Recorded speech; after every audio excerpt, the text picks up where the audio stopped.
Hi, everyone. Welcome to our series, Neurodiversity in Literature, Misrepresentation of Neurodiversity. I'm Kerry Cormier. And I'm Madeline Boehning. This presentation is brought to you by the Learning Resource Center Network, which is an NJDOE Office of Special Education project. The Learning Resource Center Network offers educators, leaders, and families support, services, and professional development. Our 4 locations and their contact information are listed here on this slide. And today's session is brought to you by the LRC-South, which is located at Rowan University's College of Education in James Hall. Our agenda for this video series is to first discuss neurodiversity key terms. Second, to look at misrepresentation of neurodiversity. Third, to discuss critical content analysis. And fourth, to discuss considering authorship. Some of the norms of the LRC-South is that we use strengths-based language and demonstrate a growth mindset. We engage in solution-oriented discussions with open minds. We reflect on what is shared and seek clarification or support when needed. And we stay focused on the topic, actively listening to one another and ensuring all voices are heard. As a result of this video, we hope that educators will be able to identify key issues with representations of neurodiversity in literature, as well as identify steps they can take to analyze the quality of such representations. Throughout this series, we intentionally use identity first language. So for example, we would say disabled person or autistic person rather than person first language, for example, a person with a disability or a person with autism. Identity first language is preferred by many autistic and disability self-advocates. This is our first slide about neurodiversity key terms, and these are defined by Nick Walker, 2014. Some of the terms to know are neurodiversity, that is the natural biological diversity of all human minds. Neurodivergent, or neurodivergence, which is the plural form, is we were referring to that by saying that is someone having cognitive functioning that differs significantly from the dominant notion of normal. And then neurotypical is having cognitive functioning that falls within the dominant societal expectations for normal. So we are all neurodiverse, and some of us are neurodivergent and some of us are neurotypical.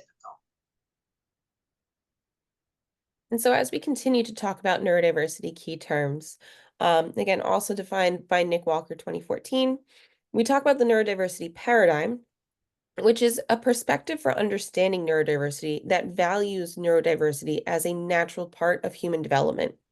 It rejects the idea of having a normal brain or one type of brain, and it embraces and recognizes the social dynamics that impact neurodiversity. And so then we also talk about the neurodiversity movement, which is a civil rights movement that seeks social justice for and full inclusion of neurodivergent people. So we encourage you to check out the LRC South's Neurodiversity Informational Series, which is another video series that further dives into what neurodiversity is and some key ideas to know about it. We're going to continue on this slide with some other key terms that are important to know related to neurodiversity. Neurodiversity is often mistakenly used as a synonym for autism. However, there are many ways a person can be neurodivergent. This list here just shares some of the ways, but it is no way a comprehensive list. You can see here that autism, ADHD, dyspraxia, dyslexia, dyscalculia, or dysgraphia, Down syndrome, processing disorders, anxiety, obsessive compulsive disorder, bipolar disorder, and Tourette syndrome. These are some of many of the ways that a person can be neurodivergent. And so then talking about the representations or misrepresentations of neurodiversity and considering who is seen.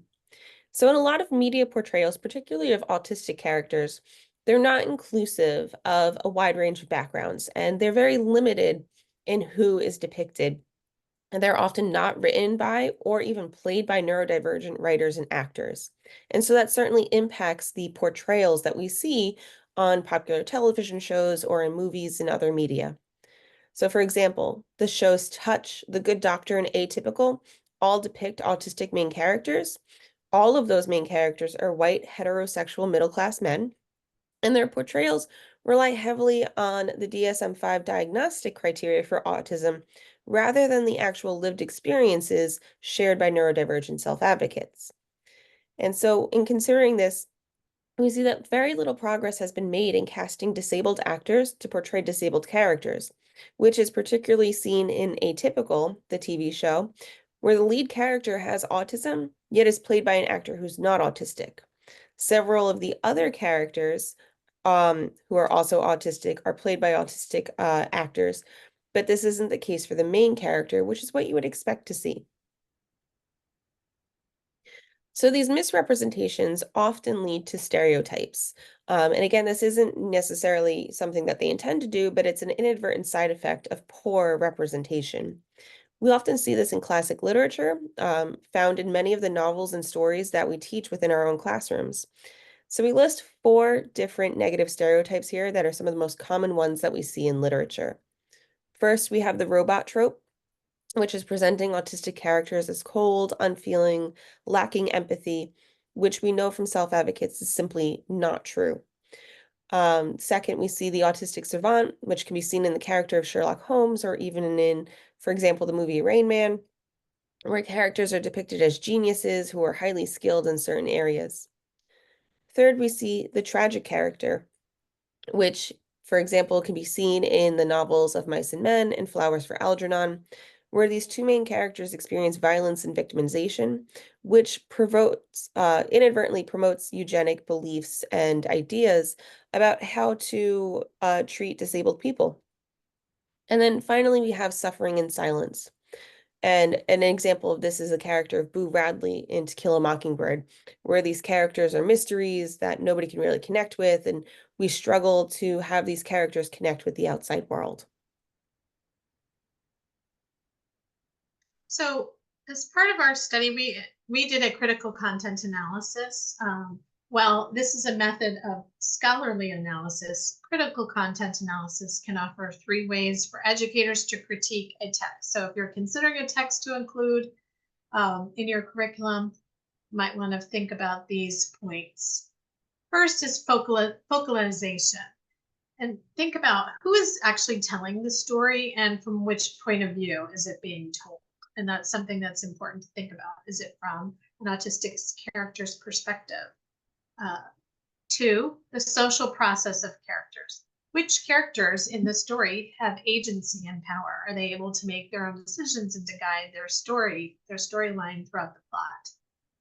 And finally, closure. How is the story resolved?